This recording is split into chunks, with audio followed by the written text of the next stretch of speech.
వల్ల వాలి, ఇంద్రుడి వల్ల సుగ్రీవుడు జన్మిస్తారు.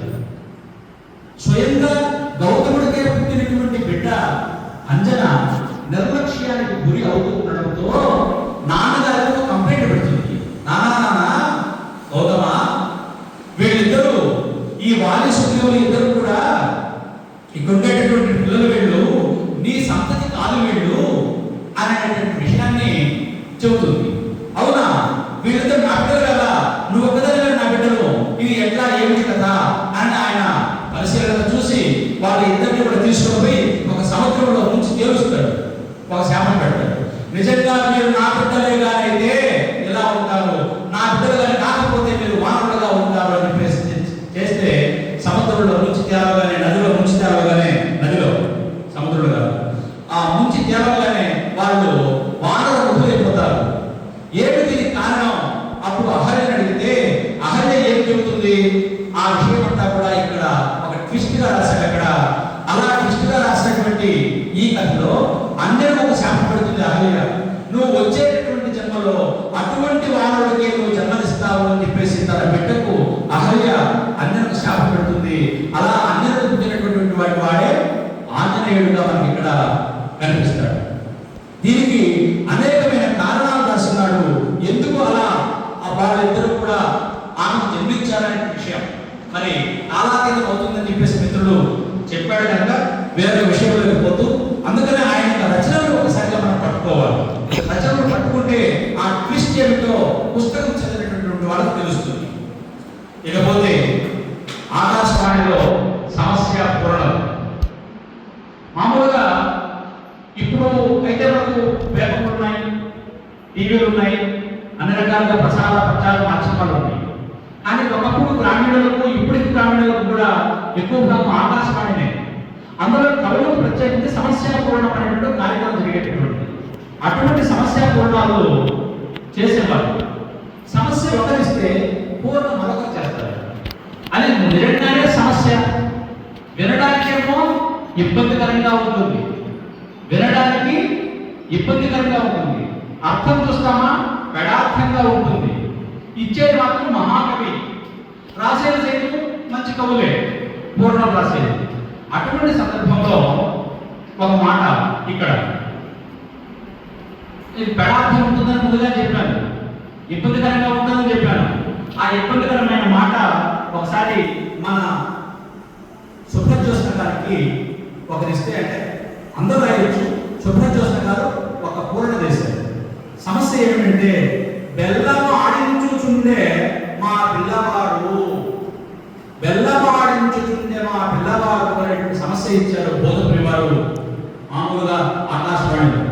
మన సుభ్రజ్యోత్స్న గారు మనమైతే ఆయన మహాకవి, ఈయన పెట్టింది రేడియోలో మొత్తం అందరూ కూడా వింటున్నారు, ఆడపిల్లలు వింటున్నారు, మగపిల్లలు వింటున్నారు, అమ్మాయిలు పెద్దవాళ్ళు వింటున్నారు, అందరూ కూడా వింటున్నారు. ఇట్లాంటి సమస్య ఇచ్చాడేంటి అని అనుకుంటారు మామూలుగా. అది నిజమే, వినడానికి ఇబ్బందికరంగా ఉంటుంది, చెప్పడానికి బాగా కూడా ఉండదు. బెల్లమాడించుచుండే మా పిల్లవాడు అనే తేటగిరి పద్యంలో చెట్ట చివరి భాగంగా ఇస్తే ఎంత అద్భుతంగా ఈయనను ఎలా ఆడించాడో, ఎలా ఆడింపు చేశాడో చూద్దాం. దానికి పూర్ణం. కోర్టు బోనులో నిలబడి, కోర్టు బోనులో నిలబడి కుములు వనిత చెప్పెన్ ఈ రీతి. కోర్టు బోనులో నిలబడి కుములు వనిత చెప్పెన్ ఈ రీతి. దేవరా స్త్రీని చంపు తుడువ కాదప్పుడు, స్త్రీని చంపు తుడువ కాదు అప్పుడు చెరకు తోటలోన బెల్లమాడించుచుండే మా పిల్లవాడు. అంటే చెరకు తోటలో బెల్లమాడిస్తూ ఉన్నాడు అనేటువంటి అర్థం రాశాడు అక్కడ. ఈడు ఎవడో ఒక ఆమెను చంపాడు అనేటువంటి అభియోగం కింద కోర్టులో పెట్టారట. యో వీడనయా నా బిడ్డ చావడానికి కారణమైంది, ఆమె చచ్చిపోవడానికి కారణం వీడు అని చెప్పేసి. అప్పుడు ఆ అమ్మ వాళ్ళ అమ్మ వచ్చి, అయ్యా నా బిడ్డ అటువంటి వాడు కావయ్యా, ఆమె చచ్చిపోయేట సమయానికి నా బిడ్డ చెరకు తోటలో బెల్లం తిప్పే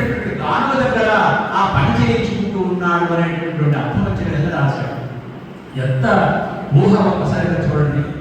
ఇంకొకటి చెప్పి పలుకుతాం మిత్రమా. సమస్యను అందరికీ సమస్యే, అవును మాత్రం వాళ్ళ యొక్క ప్రతిభతో నిజంగా మనకు అందరినీ కూడా మెప్పిస్తారు. ఆహా, ఇందులో ఈ అర్థం పెట్టి రాశాడా, ఉండే బయటికి కనిపించేటువంటి అర్థం ఒకటైతే వీళ్ళు ఊహించేటువంటి అర్థం ఇంకొక కోణంలో చూస్తే అది నిజంగా సమస్య కానే కాదు మహానుభావుడు. మరి ఇక్కడ ఇంకొక సమస్య ఏంటంటే, ఇది ఉత్పలమాన పెద్దవాడి గారు పొత్తుకునే వారు ఏం రాస్తున్నారు, అసలు సమస్య ఏంటో చూద్దాం. ఇంతులు చూడు దాల్తురట, ఇంతులు ఆడవాళ్ళు చూడు దాల్తురట, వాళ్ళు గర్భం దాలుస్తారట. ఇంతకు మించిన చోద్యమున్నదే, ఆడవాళ్ళకి మామూలుగా గర్భం దాల్చేది, కానీ సమస్య చూడండి. ఇంతులు చూడు దాల్తురట, ఇంతకు మించిన చోద్యమున్నదే. ఆడవాళ్ళు గర్భం దాలుస్తారట, ఇంతకు మించిన చోద్యం ఎక్కడ ఉందా అమ్మమ్మమ్మ అనేటటువంటి అర్థం అది.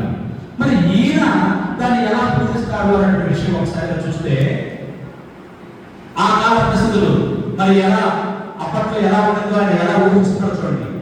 వింతలు పుట్టుకాలమని, వింతలు పుట్టుకాలమని పెద్దల మాటలు వీడి, బొద్దిగా భ్రాంతులు వీడి, స్వేచ్ఛగా స్వభావ పరంపర కలిగి కూటికై వంతల బాలికామణులు, కూటికై వంతల బాలికామణులు భర్తలు పోవగా, భర్తలు పోవగా కామబాధ చే.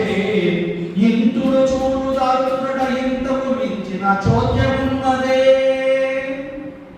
మామూలుగా అర్థ వివరణ చెబితే తప్ప అర్థం కాకుండా ఉంటుంది.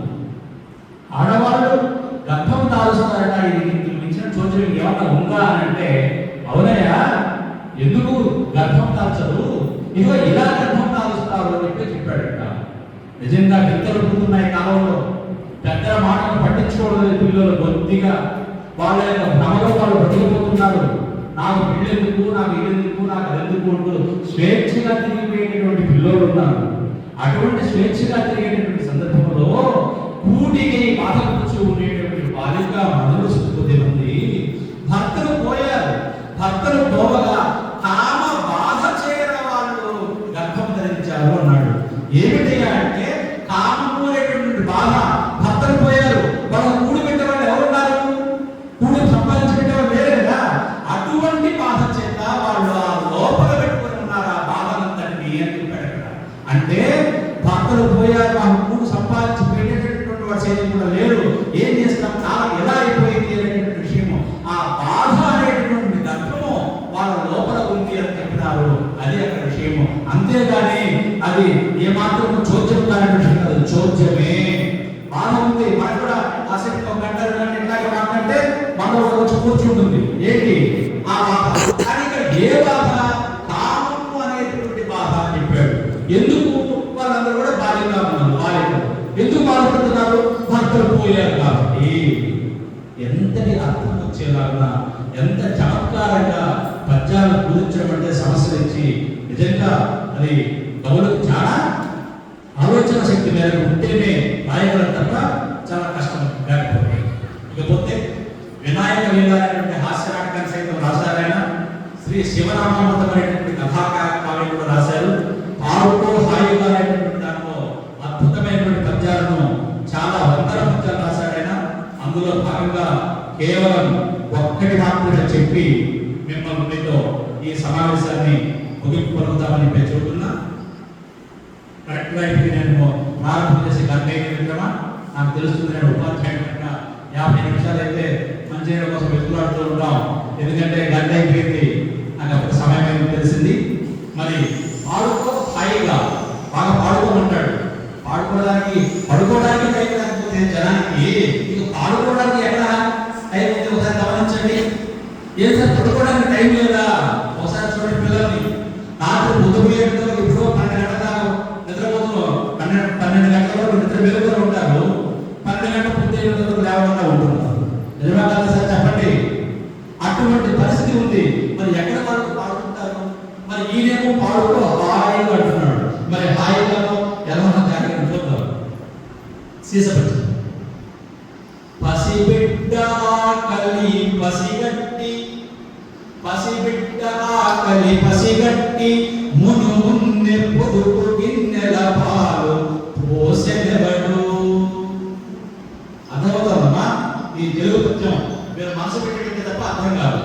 పసిబిడ్డ ఆకలి పసిగట్టి మును మున్నె పొదుపు గిన్నెల, పొదుపు అనేటువంటి గిన్నెల్లో పసిబిడ్డ ఆకలి పసిగట్టి మును మున్నె పొదుపు గిన్నెల పాలు పోసెనెవడు. తిర్యక్కులకు తప్పి తీర్పగా తల పోసి నీటితో నదులను నింపెనెవడు. బిడ్డకు స్తన్యం ఇవ్వాలి అని చెప్పేసి భగవంతుడు ముందుగానే పాలెంలను తయారు చేసి ఆ పాలెంలో గిన్నెల్లో పాలు పోసి పెడతారంటే పిల్లల కోసమని. ఎవడు పోసి పెట్టాడో క్వశ్చన్ చేశాడు ఆయన. ఎవడు పోసి పెట్టాడు? భగవంతుడికి సృష్టి రహస్యం. అర్థమైందా సార్? పసిబిడ్డ ఆకలి పసిగట్టి మును మున్నె ముందుగానే పొదుగు గిన్నెలను పాలు పోసెనెవడు. క్వశ్చన్. తిర్యక్కులకు తప్పి తీర్పగా తల పోసి నీటితో నదులను నింపెనెవడు. ఈ నదులన్నీ కూడా నీటితో ఎవరు నింపారయ్యా? పోయేటటువంటి గాలిలో తిరిగేటటువంటి పక్షులన్నింటికి కూడా, జంతుజాలన్నింటికి కూడా, ఘోర పొలాలన్నీ కూడా నీటిని ఎవరు తెచ్చి పోసాడా? వాటి దాహం తీర్చడం కోసం ఎవడు పోసాడు ఈ నదుల్లో నీళ్లు అన్నాడు. రెండవ వచనం. గ్రహరాశులు ఏనాడు క్రమము తప్ప, గ్రహరాశులు ఏనాడు క్రమము తప్పక నీక నభపథమున నిలిపి నడుపుటెవడు. గ్రహరాశులు 9 గ్రహాలు ఉన్నాయి. ఏ మాత్రం కూడా క్రమము తప్పలేకుండా ఆకాశ మార్గమున నిలిపి నడుపుతున్నాడు. ఎవడుగాడు అన్నాడు. జీవజాలములు విస్మృతి నుండి నిద్రింప, జీవజాలములు విస్మృతి నుండి నిద్రింప ప్రాణదీపమును కాపాడుటెవడు. మొత్తం జీవజాలం అంతా, జంతుజాలం అంతా, ప్రాణిములంతా మనతో కూడా. వీళ్ళందరూ కూడా ఏ మాత్రం స్పృహ లేక విస్మృతి నుండి మనం నిద్రపోతా ఉంటే ప్రాణము అనేటటువంటి దీపాన్ని ఆరిపోకుండా ఎవడు కాపాడుతున్నాడు? మన గుండె మాత్రం ఆడుతూనే ఉండదని ఎవడు ఆడుస్తున్నాడు అన్నాడు ఆయన ప్రశ్న. జీవజాలములు విస్మృతి నుండి నిద్రింప ప్రాణదీపమును కాపాడుటెవడు. పూలకు తాగి వర్ణములు పులిమెనెవడు. పూలకు తాగి వాటి సువాసన, వాటి రంగు ఎవరు పులిమినాడు? పూలకు తాగి వర్ణములు పులిమెనెవడు. స్వాదు రుచులను పండ్లకు ఒసంగెనెవడు. పండ్లకు సహజ సిద్ధంగా వచ్చే రుచి ఎవరు కల్పించారు ఈ రుచిని? అట్టి మహిమాన్వితుండు అఖిలాండ కోటి, అట్టి మహిమాన్వితుండు అఖిలాండ కోటి, జగదధీశుడు సర్వదా శరణు నాకు. అటువంటి వాడు అఖిలాండ కోటి బ్రహ్మాండ నాయకుడైనటువంటి వాడు, మహిమాన్వితుడైనటువంటి జగదధీశుడు, జగదీశ్వరుడు ఆ స్వామియే నాకు సర్వదా శరణు. అటువంటి వాటిని అందరినీ కూడా కాపాడేటటువంటి వాడే నన్ను కాపాడాలి. ఆ దేవుడే నాకు దిక్కు అని రాసుకున్నాడు అక్కడ. మనకందరికీ కూడా ఆయనే దిక్కు. సర్వ ప్రాణికోటికి సైతము ఎవరి దిక్కు అంటే సర్వేశ్వరుడు దిక్కు. అటువంటి సర్వేశ్వరుడు దిక్కు అనుకుంటూ రాసినటువంటి మహాభావుడు శుక్ల చూస్తున్నారు. ఈ విధంగా ఆబాల గోపాలను అంతా కూడా హాయిగా పాడుకుంటూ రచించినటువంటి ఈ పద్యాలని నిజంగా వింటే వాటికి అర్థం తెలిస్తే, అందుకనే నిఘంటువులు దగ్గర పెట్టుకోకుండా, ఏమాత్రం కూడా ఇబ్బందికరం లేకుండా, పండితులకే కాకుండా సామాన్యమైనటువంటి పాటగా మహాశైలపడిని కూడా అర్థమయ్యేటటువంటి రీతిలో కవిత్వం రాసిన మహాకవి మన సుబ్రహ్మణ్యోత్సవ గారు. అటువంటి సుబ్రహ్మణ్యోత్సవ గారు నేను మొదట్లో చెప్పాను, భౌతికంగా మన దగ్గర లేకపోయినప్పటికీ కూడా పుస్తకాల రూపంలో ఆయన ఎప్పుడు కూడా ఇక్కడే ఉంటాడు, ఇలాలోనే ఉంటాడు. మన తెలుగు సాహితీ లోకంలో ఆచంద్ర తారాత్మము నిలిచి ఉంటాడు అని చెప్పడంలో ఏ మాత్రం సందేహం లేదు. అందులోనే ఇంకా అనేకమైన రచనలు ఉన్నాయి. వాటన్నింటినీ కూడా సమగ్రంగా ఇంకొక రోజు కానీ ఇంకొక సమయం వచ్చినప్పుడు రాజంపేటలో నందకిషోరంలో మనకి ఎక్కడైనా ఏర్పాటు చేస్తే ఇంకొద్దిగా విపులంగా ఇంకొద్ది సమయంతో ఇంకా ఏర్పాటు చేసే కార్యక్రమంలో మరిన్ని విషయాలు చెబుదామని, మరి ప్రస్తుతానికి మీరు ఇచ్చినటువంటి సమయాన్ని పూర్తిగా నేను సద్వినియోగం చేసుకున్నాను భావన చేస్తూ ఈ అవకాశం ఇచ్చినటువంటి సిపి బ్రౌన్ గ్రంథాలయం యాజమాన్యానికి, యోగవేమన విశ్వవిద్యాలయం ఉపకులపతి గారికి, ఆచార్య సమూహానికి అందరికీ కూడా శిరస్సు వచ్చి నమస్కరిస్తూ, అమ్మ నందకిషోరన్న ఈ విషయాలపైన నాకు సమగ్రమైనటువంటి సమాచారాన్ని ముందుగానే ఇచ్చి ఈ మాటలన్నీ కూడా చెప్పడానికి కారణమైనటువంటి వాడికి అందరికీ కూడా శిరస్సు వచ్చి నమస్కరిస్తూ, ఇచ్చేసినటువంటి మహాశీలందరికీ కూడా, శ్రోతలందరికీ కూడా, ఇక్కడ ఉన్నటువంటి మీ అందరికీ కూడా శిరస్సు వచ్చి నమస్కరిస్తూ, కలిపేటటువంటి క్రమంలో ఎక్కడైనా అక్షర దోషాలు దొరికాయేమో నాకైతే తెలియట్లేదు, కానీ దొరికి ఉండే ఆ తప్పుడు నావి మాత్రమేనని పుస్తకంలో రాసినటువంటి తప్పుడు కావని సగనయంగా తెలియజేస్తూ మరొకసారిగా నమస్కరిస్తూ సెలవు. మీ గంగనపల్లి వెంకటరమణ.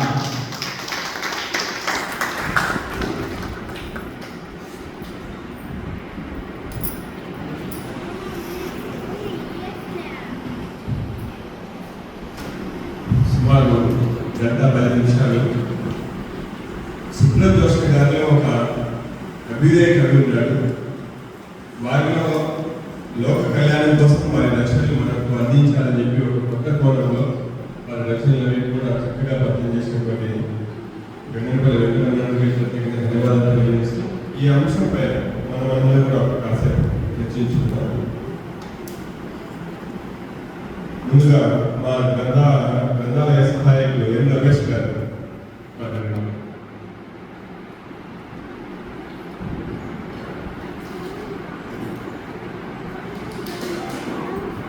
అందరికీ కూడా నమస్కారం. సార్ ఒక గంట కాలం పాటు గంటాబద్ధంగా గంట వహించారు అనడంలో ఎటువంటి సందేహం లేదు. ఇక్కడ ఒక ఆశ్చర్యకరమైనటువంటి విషయం ఏంటంటే గంగయ్య ఉంది, అదే నామధేయంగా గంగనపల్లి వెంకటరమణ గారు. ఇక్కడ కూడా అక్షరాలు ఎత్తిపాలు కలిసాయని నేను అనుకుంటున్నాను. వెంకటరమణ సాధనలో చాలా కాలంగా నేను చూస్తున్నాను. గొప్ప కవి సినారే అంటారు, భాష పుట్టింది నా తర్వాతనే, భాష పెరిగింది నా తర్వాతనే, శిశువులా పెంచాను మనిషిగా మార్చినట్టు భాష. అంటే భాష అనేది మనిషి పుట్టిన తర్వాత పుట్టిందని చెప్తాడు సినారే. అంటే ఇప్పుడు మనకు ఈ సుబ్రజోష గారి గురించి చెప్పారు. ఉపాధ్యాయులు వృత్తిపరంగా ఉపాధ్యాయులు అయినప్పటికీ కూడా అందరూ ఉపాధ్యాయులు రచన చేస్తున్నారంటే అది పక్కన పెట్టేస్తాం. ప్రస్తుతానికి ఎవరికైతే భాషా ప్రావీణ్యం ఉంటుందో వారు మాత్రమే చేయగలుగుతారని నేను నమ్ముతున్నాను. ఏమైనప్పటికీ కూడా మరి అంశాలు చాలా చక్కగా చెప్పారు. అహలేఖత అయితే చాలా నాకైతే తెలియని విషయాలు చాలా తెలుసుకున్నాను. నా దృష్టిలో ఇద్దరు కూడా అసామాన్యులని నేను భావిస్తూ ఉండేటువంటి మీకు అందరూ ధన్యవాదాలు. ధన్యవాదాలు సార్. మీరు ఒకటి గమనించారు లేదు, మనం ప్రారంభించేటప్పుడు సార్ వాళ్ళకి చెప్తే బాగుంటుందేమో మైక్ తగ్గించమని చెప్పి సార్ సూచించినారు.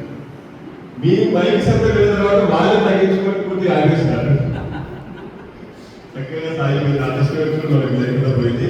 ఇప్పుడే తెచ్చినట్టు సార్ మీరు వచ్చారు. సారు మండపంపల్లిలో హై స్కూల్లో పనిచేసేటప్పుడు మన గంగయ్య గారు అదే మండలంలో సార్ దగ్గర కూడా కొలిక్స్గా ఉంటారు.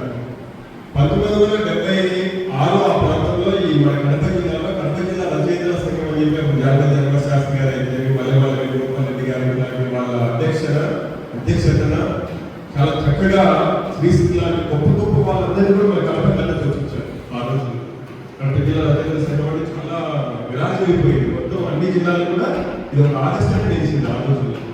అటువంటి కడప జిల్లా రచయితల సంఘం ఎప్పుడైనా ఒక కవి సంఘాలు ఏదైనా ఒక సాహిత్య కార్యక్రమం జరిగినా కూడా దానికి గంగయ్య గారు వచ్చేవారు. ఎక్కడ జరిగినా కూడా పాల్గొని కవి సంఘాలు పాల్గొనేవారని చెప్పి ఇప్పుడే చెంచిరెడ్డి సార్ నేను ఇద్దరు కలిసి చాలా సభల్లో పాల్గొనమని చెప్పి ఇప్పుడే వచ్చినటువంటి చెంచిరెడ్డి సార్ కూడా ఒక మంచి విషయం తెలియజేశారు. సార్ వాళ్ళ సార్ వాళ్ళ అబ్బాయి వచ్చారు నందకిషోర్ గారు. ఇంకా ఎవరైనా ఈ అంశం గురించి అన్నగారి ప్రసంగం గురించి రెండు మాట్లాడారు.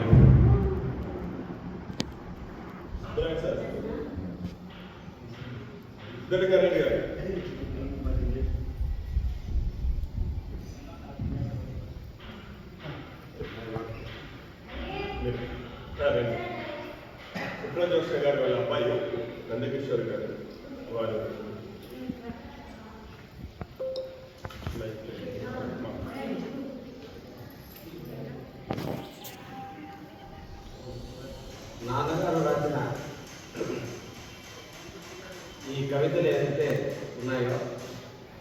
నాన్నను బతికిస్తున్నటువంటి ఆ కథలకి వాటికి ఎప్పటికప్పుడు జీవం వస్తున్నటువంటి మీలాంటి కవి పండితులకి మరియు దాన్ని ప్రాచుర్యంలో తీసుకొస్తున్నటువంటి ఏదువేమన విశ్వవిద్యాలయం వారికి మరియు ఈ అవకాశాన్ని కల్పిస్తున్నటువంటి టీపీ గురౌడి గ్రంథాలయం వారికి అందరికీ కూడా పేరు పేరున ఆయన గురువుగా మీకు అందరికీ కూడా శిరస్సు వచ్చి నమస్కారాలు తెలియజేసుకుంటున్నాను. ముఖ్యంగా నాన్న గురించి నాకు బాగా తెలుసు. ఎందుకంటే ఎక్కువగా ఆయన రాసినటువంటి ఈ యొక్క కథలు కవితలు ఏదైతే ఉన్నాయో దానిని ప్రూఫ్ రీడింగ్ కోసము నాన్నకు బాగా ఇష్టమైనటువంటి కవి కట్టా నరసింహులు సార్ దగ్గరికి రాసినటువంటి బుక్స్ని నేను తీసుకొని వెళ్ళేవంటే ప్రూఫ్ రీడింగ్ చేసి మళ్ళీ నేను నెక్స్ట్ డే వెళ్తే కట్టా నరసింహులు సార్ నాన్న రాసినటువంటి ఏదైతే బుక్స్ ఉన్నాయో వాటన్నింటినీ కూడా నేను సార్ దగ్గర కూర్చొని నరసింహులు సార్ దగ్గర కూర్చొని ఆయన ఒక 5-10 నిమిషాలు మీ నాన్న రాసినటువంటి పదాలు తెలుసా, ఈ పదాలు అల్లిన మీ నాన్న రాయలేరు అని చెప్పని కూడా చాలా సందర్భాల్లో చెప్పడం జరిగింది. అయితే ముఖ్యంగా కళాకౌముది అనేటువంటి ఒక సంస్థని ఆనాటి TTD chairman Chengalareddy sir ఆకిపట్టి Chengalareddy sir స్థాపించినప్పుడు ఆ కళాకౌముది సంస్థకు ఒక ప్రార్థనా గీతాన్ని రాయమని చెప్పి నాన్నకు ఒక బాధ్యతను అప్పచెప్పారు. 25 సంవత్సరాల కింద రాసినటువంటి ఆ యొక్క ప్రార్థనా గీతం ప్రతి ఉగాది రోజున కళాకౌముది సంస్థ ద్వారా జరిపేటువంటి ఆ యొక్క కార్యక్రమంలో ప్రార్థనా గీతంగా అదే గీతాన్ని ఆలపిస్తున్నారు. ఆ కళాకౌముది సంస్థ కూడా ధన్యవాదాలు తెలియజేసుకుంటున్నాము.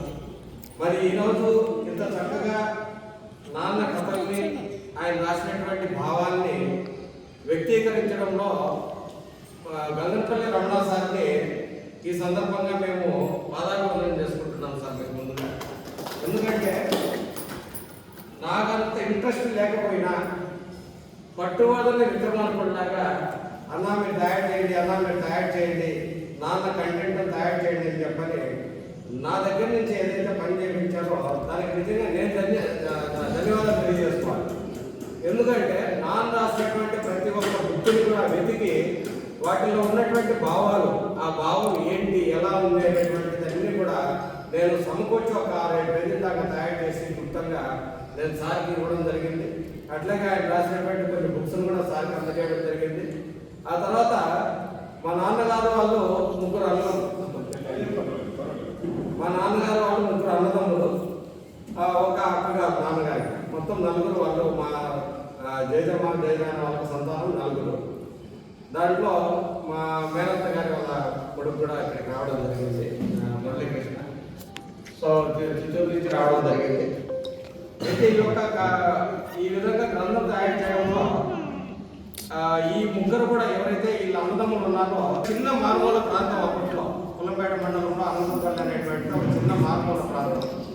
ఆ మారుమూల ప్రాంతంలో వీళ్ళిద్దరూ వాళ్ళ యొక్క ముగ్గురు బిడ్డల్ని మంచి ఉద్యోగస్తులుగా తయారు చేశారు. మొదటి వ్యక్తి పేరు ఎద్దల రంగయ్య, ఆయన రిటైర్డ్ తహసీల్దార్గా వర్క్ చేశారు.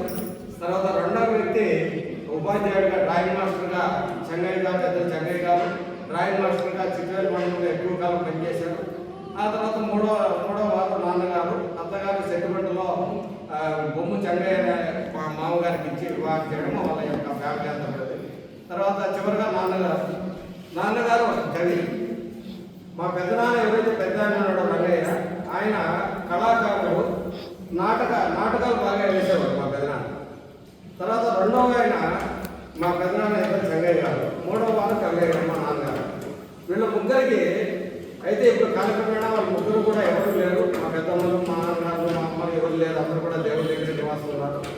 సో వీళ్ళందరూ కూడా చేస్తున్నటువంటి ఈ యొక్క కార్యక్రమాల్లో భాగంగా నేను అప్పుడప్పుడు కొన్ని చిన్న కథలు కవితలు రాసేవాడు.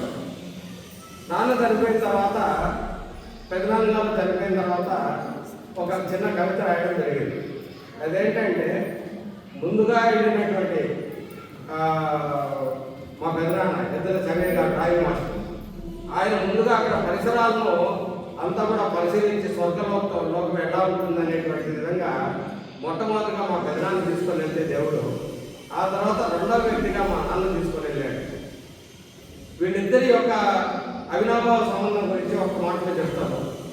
నేను హైదరాబాద్లో ఉద్యోగంలో ఉండగా డిసెంబర్ 15, 2010 సంవత్సరంలో మా పెద్దనాన్న నాకు ఫోన్ చేయడం జరిగింది. మీరు 3 బిడ్డలు ఉన్నారు, మీ అమ్మ నాన్న ఇక్కడ వదిలేసి వెళ్ళారు, నువ్వు వచ్చేసే రాజంపేట అని చెప్పని కోరాడు. అప్పుడు నేను కార్పొరేట్ సెక్టార్లో నేను ఉద్యోగం చేస్తుంటాను. అక్కడి నుంచి వచ్చేసిన తర్వాత మా పెద్దనాన్న ఎప్పుడు నాకు ఫోన్ చేసేవాడు కాదు, అడిచేవాడు కాదు. ఆయన స్వభావంగా ఎప్పుడు అడిచేవాడు కాదు. ఫోన్లో తిట్టేశాడు.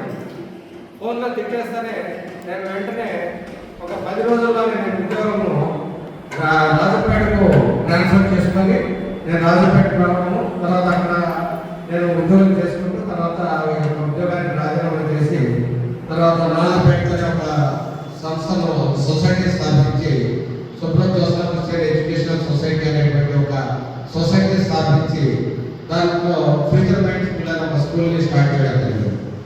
అయితే ఈ మా పెద్దలు ముందుగా వెళ్ళి అక్కడ స్వంత లోకానికి సంబంధించినటువంటి అంతా కూడా డ్రాయింగ్ చేయడం, ఆ తర్వాత రెండోగా వెళ్ళినటువంటి మా నాన్నగారు అక్కడికి వెళ్ళి ఆ యొక్క మా పెద్దలు తీసినటువంటి చిత్రమాలను ఊహించుకుంటూ ఒక మంచి పద్యాన్ని రాయడం, ఆ తర్వాత చివరిగా వెళ్ళినటువంటి మా పెద్దనాన్న రంగస్థల నటుడు ఆయన వెళ్ళి అక్కడికి వెళ్ళి వీళ్ళిద్దరూ సాధించినటువంటి ఈ యొక్క చిత్రలేఖనము తర్వాత ఈ కవితను తీసుకొని ఒక రాగాయుక్తంగా ఒక పాటను స్వర్గలోకంలో పాడుతూ దేవదేవుడు కూడా ఒక మంచి ఆనందాన్ని ఇస్తున్నారనేటువంటి నమ్మకంతో ఒక చిన్న కవిత రాయడం కూడా జరిగింది. ఇలా మొత్తంలో చెప్పుకుంటూ పోతే నాన్నగారి గురించి ఎంతైనా చెప్పాలి. సో ముఖ్యంగా ఈ యొక్క కళాకౌముది సంస్థ ఇవన్నీ కూడా నాన్నము ఈరోజు ఇటువంటి సిపి గ్రంథాలయం అలాగే జానమతి అరవింద్ శాస్త్రి గారు సార్థక కూడా నన్ను ఒకసారి తీసుకొని వెళ్ళడం జరిగింది. ఆ రోజే జానమతి శాస్త్రి గారు సైడ్ ఫోటో చూడొచ్చు. సో సార్థకని తీసుకొని వెళ్ళినప్పుడు నేను నాన్నగారి నిర్మాణ అబ్బాయి అని పెట్టాను. సో అదేవిధంగానే సుబ్రత్ జోసఫ్ ఎడ్యుకేషనల్ సొసైటీ అని చెప్పి సొసైటీ స్థాపించి నాన్నను నేను బతికిస్తున్నాను. అయితే మొట్టమొదటిగా నాకు ఉన్నటువంటి కోరిక ఏంటంటే నాన్న ఈరోజు చనిపోయిన తర్వాత కూడా అంటే భౌతికంగా లేకపోయినా కూడా ఈ రోజు ఇంతమంది కీర్తించుకుంటున్నాం, స్మరించుకుంటున్నాం అంటే ఆయన రాసినటువంటి ఆయన కలం నుంచి జాలువాడినటువంటి పదాలు కావచ్చు. అలాగే నేను కూడా ఏదో విధంగా ఒక మంచి మార్గంలో పయనించి ఒక మంచిగా బతకాలి, నేను చనిపోయిన తర్వాత కూడా నా బిడ్డలను బతికించాలనేటువంటి ఒక కోరికతో నేను కూడా కొన్ని సేవా సంస్థల్లో ముఖ్యంగా కీలక పాత్ర వహిస్తూ ఉంటాను. దాంట్లో మానవతా స్వచ్ఛంద సేవా సంస్థలో దాదాపుగా 7 సంవత్సరాల నుంచి నేను క్రియాశీలక సభ్యుడిగా ఇప్పుడు ప్రస్తుతం కోశాధికారిగా ఉన్నాను. అట్లాగే మా అన్నగారు అయినటువంటి శివలింగారెడ్డి గారు ఆయన ఎప్పుడూ అరుణాచలం వెళ్ళేవాడు. ఏదో మేము క్యాజువల్గా డిస్కషన్లో అతిరేళ్లలో మనం ఒక నిరూపించడానికి అనుకోవడం, దాన్ని కాలక్రమేణా దాదాపుగా ఒక ప్రతి పౌరుడికి ఒక 1000 మంది భక్తులు ఇప్పుడు అక్కడ నిరూపించడం చేస్తూ ఉండడము. ఆ రోజు మేము వదిలిపెట్టినప్పుడు మేము 7 మంది మాత్రమే వదిలిపెట్టాము. ఈ రోజు దాదాపుగా 1000 మంది ప్రతి పౌర్ణమికి ఈ యొక్క గిరిప్రదక్షిణ చేస్తున్నాము. అట్లాగే హెల్పింగ్ హ్యాండ్స్ అనేటువంటి సంస్థలో పనిచేస్తున్నాము. అలాగే క్రీడల్లో పాల్గొనే సంస్థలో పనిచేస్తున్నాము. ఇవన్నీ కూడా నాన్న ఇచ్చినటువంటి దారిలోనే మేము నడుస్తున్నాము. కాబట్టి ఆయన మరొకసారి స్మరించుకుంటూ ఈ అవకాశం ఇచ్చినటువంటి పెద్దలందరికీ కూడా నమస్కారం తెలియజేసుకుంటూ చివరిగా ఒక విషయం, నాన్నగారు చివరిగా చనిపోయే ముందు మా అన్నదమ్ములు అందరికంటే పెద్దవాడైనటువంటి బాలరామని మా పెద్దనాటి కొడుకు ఆయన రోజు చిన్ననాన్ని కవితలన్నీ కూడా చాలా బాగుంటాయి, ఏదో చేయాలి ఏం చేయాలంటే నేను భగవద్గీత రాస్తున్నాను, ఆ భగవద్గీతను మీరు అధ్యయించి పాల్గొని చెప్పని మా అన్నకు బాగడం జరిగింది. అది పోయిన తర్వాత ఒక 3-4 నెలలకి ఆ యొక్క భగవద్గీత అనేటువంటి బుక్ని పూర్తి చేసి ఆయన 3-4 నెలలతో చనిపోవడం జరిగింది. అప్పుడు ఆయన ఒక దశదిన కర్మలో మా అన్నగారు వచ్చిన చివరి వరకు ఏంటంటే మేమందరం కూడా అన్నదమ్ములు మా మామగారు అందరం కూడా కలిసి మేమందరము దానికి ఎంత ఖర్చైనా పర్వాలేదు, అందరం కూడా తల 1000 రూపాయలు 2000 10,000 ఎంతైనా కానివ్వండి మనం వేసుకొని దాన్ని అచ్చుగా పెంచుకొని దాన్ని మనం అందరికీ కూడా నాన్నగారి స్నేహితులందరికీ కూడా పంచుదామనేటువంటి ఒక సందర్భంతో ఆ బుక్ని కంప్లీట్ గా ప్రింట్ అంటే దాన్ని టైప్ చేయించడం జరిగింది పీడిఎఫ్ ద్వారా. దాన్ని ప్రూఫ్ రీడింగ్ కోసం నేను ఒక బుక్ను ప్రింట్ తీసి దాన్ని ఘట్టరక్షణ చదవడం జరిగింది. ఘట్టరక్షణ చదవగా ఇటీవల కాలం చదవడం జరిగింది. ఆ బుక్ ఎక్కడ ఉందని చెప్పి మళ్ళీ నేను కూడా ఉన్న సాయంత్రం కూడా దాని మీద కొంచెం కష్టపడి తర్వాత వాళ్ళ నరసింహ సార్ వాళ్ళ అమ్మగారి యొక్క ఫోన్ నెంబర్ కలెక్ట్ చేసి ఆ బుక్స్ అన్ని కూడా గ్రంథాలయంలో చెప్తారన్నారు. ఆ విషయాన్ని కూడా దానికి చెప్పారు. ఆ బుక్కులు దయచేసి నాకు ఒక సైన్యం ఇచ్చినా కూడా నేనే బుక్స్ ఆ యొక్క బుక్కుని భగవద్గీతని ప్రింట్ చేయించి దాన్ని కళాకృతి సంస్థలో ఉగాది పురస్కారాలు చేసేటువంటి కార్యక్రమంలో కానివ్వండి, ఇటువంటి శివ సాహిత్యం నెల జరిగేటువంటి శివ సాహిత్యంలో కానివ్వండి, ఆ బుక్స్ అందరికీ కూడా పంచాలనేటువంటి ఉద్దేశంతో సో నేను గమనం పెట్టుకున్నాను. మానవులందరూ కూడా ప్రింట్ చేయించాలని ముఖ్యంగా ఉన్నాను. తర్వాత నా దగ్గర పనిచేస్తున్నటువంటి ఉపాధ్యాయులు విలువగానే ఆదివారం కూడా అనుకోకుండా వాళ్ళందరూ కూడా ఇక్కడికి రావడము, వాళ్ళు ముఖ్యంగా ప్రతి ఒక్కరిని రమ్మని నేను ఎందుకోలేదంటే నాన్న గురించి వాళ్ళు పూర్తిగా నేను చెప్తే బాగున్నాను. సో అదే ఒక ఆయన రాసినటువంటి కథలు ఇటువంటి కవుల రూపంలో మనం చేసుకుంటూ బాగుంటుంది అనేటువంటి ఉద్దేశంతో మనం చేస్తున్నాం. తర్వాత ముఖ్యంగా శివారెడ్డి సార్ గారి గురించి రెండే విషయాలు చెప్తాను. సో ఎందుకంటే సార్ చాలా సింప్లిసిటీగా ఉంటారు, డాక్టరేట్ పదవి పొందినటువంటి వ్యక్తి. ఆయన రాసినటువంటి కథలు కానివ్వండి, తర్వాత మన యొక్క రాయలసీమలో వాడేటువంటి పదాలు అనేటువంటి బుక్ రాయడం జరిగింది. ఆ యొక్క పదాలు ఇప్పుడు కూడా మేము ఒకరోజు కూర్చున్నప్పుడు నేను యూపీరాయుడు సార్ సత్యనారాయణ అందరూ కూర్చున్నప్పుడు వాటి గురించి ఒక అర్థమైన విషయాలు ఎప్పుడో మర్చిపోయినటువంటి నవ్వులు ఇప్పుడు ఉన్నటువంటి సీరియస్ జర్నీలో నవ్వు కూడా మర్చిపోతున్నాము. కానీ ఆ రోజు కూర్చొని ఆ పదాలు గుర్తు చేసుకొని మేమందరం కూడా అనుకోవడం, సార్ రాసినటువంటి ఆ బుక్స్ని మేము కూడా అలా బుక్ని మాకు తీసుకోవడం జరిగింది. వాటిని కూడా మనం చేస్తున్నాము. సో వీళ్ళందరి గురించి తెలుసుకోవాలనేటువంటి ఉద్దేశంతోనే మేము రమ్మన్నాము. అయితే ముఖ్యంగా సార్తో నా పరిచయం ఎలా జరిగిందంటే మాకు ఒక గ్రూప్ ఉంది, మైత్రి అనేటువంటి ఒక గ్రూప్ ఉంది, కట్టాలని సార్ క్రియేట్ చేశారు. ఆ గ్రూప్లో ఒకరోజు అత్యవసరకు సంబంధించినటువంటి ఒక డాక్యుమెంట్స్ రాసేస్తారు. అది ఆ పేపర్లో వచ్చేయండి ఆర్టికల్. ఆ ఆర్టికల్ని ఆ గ్రూప్లో పెట్టడము.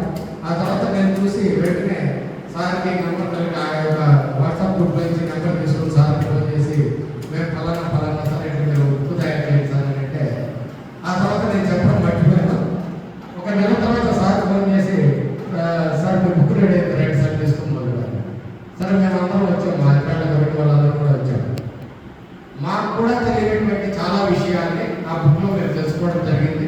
దానికి సంబంధించి కొన్ని ఫోటోగ్రాఫ్స్ సార్ మమ్మల్ని అడుగుతున్నారు, అవన్నీ కూడా యాడ్ చేసి ఆ బుక్ కూడా మంచి వేయడం జరుగుతుంది.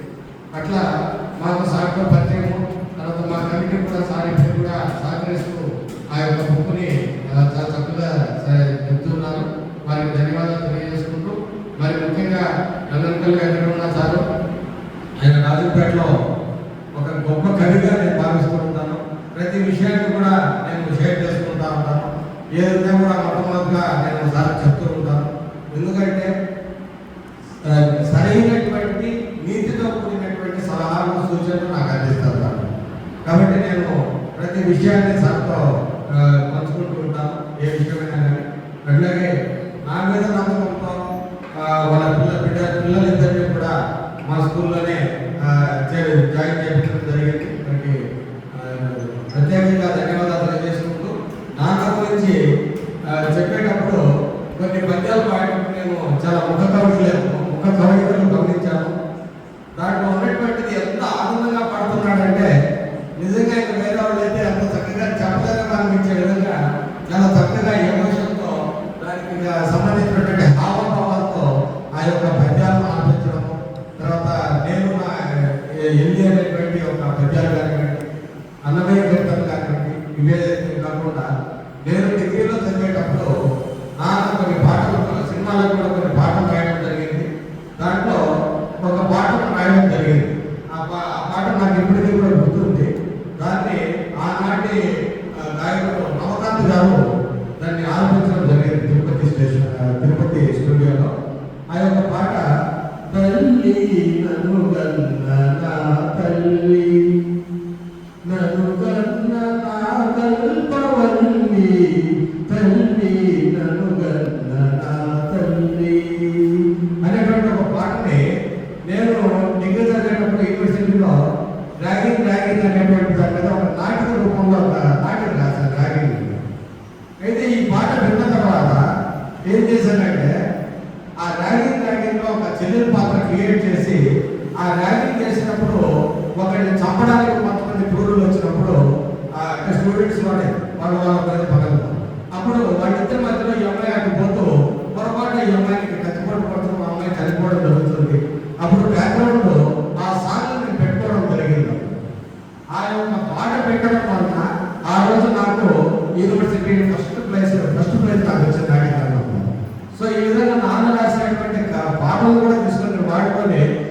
తర్వాత మా నాన్నకి చెప్తే మరి నువ్వు నన్ను కాపీ కొడుతున్నావు అనేవాడు. మా నాన్న మాట్లాడే చాలా తక్కువ మాట చాలా తక్కువ మాట్లాడతాడు. ఇంట్లో కూడా మా అమ్మతో కానీ మాతో కానీ చాలా తక్కువ మాట్లాడతాడు. ఆయన ఎప్పుడు కూడా చేతిలో పెన్ను ఉంటుంది, ఆ తర్వాత పోతూనే ఉంటుంది. అది ఎట్లా పోతుంటుందో తెలియదు. చివరి రోజుల్లో ఆయన కంటికి 1,000,000 మందిలో ఒకరికి వచ్చేటువంటి జబ్బు రెటీనా ఒకటి కన్ను పొందాలనేటువంటి దానికి ఆపరేషన్ కూడా లేదు. అది బతుకున్నంత కాలంలో ఎంతవరకు వస్తున్నంత వరకు ఆయనకు ఒక చిన్న సూర్యదారం అంత చూపు మాత్రమే చివరికి ఉండేది. ఆ యొక్క సూర్యదారం ఉన్నటువంటి చూపుతోనే ఆయన బుక్కులు గ్రంథాలుగా రాసేవాడు. ఒకరోజు మా చిన్నాడు వచ్చాడు ఇంటికి, పక్కన కూడా ఉన్నాడు. ఈయన రాసుకుంటూనే ఉన్నాడు, ఎందుకంటే పక్కన ఏం కనపడదు కాబట్టి ఆయన రాస్తూనే ఉన్నాడు. నేను అప్పుడు బయటకు వచ్చి నేను పిలవద్దనే అన్నాడు. సరే నేను ఒక 10 నిమిషాలు ఆగాను, ఆయన ఒక 10 నిమిషాలు పెట్టాడు. 10 నిమిషాల పాటు రాస్తూనే కనపడుతుంటే ఆయన పక్కనే ఈయన నా బాగున్నావా ఎప్పుడు వచ్చినావు చెప్పి ఇద్దరు కూర్చున్నాను. ఏం రాస్తున్నామా అని వాడికంటే ఎట్లా రాస్తున్నాను బండి కనపడలేదంటే నా కళ్ళతో పని లేదు, పెన్నుతో పని లేదు. సో అంతటి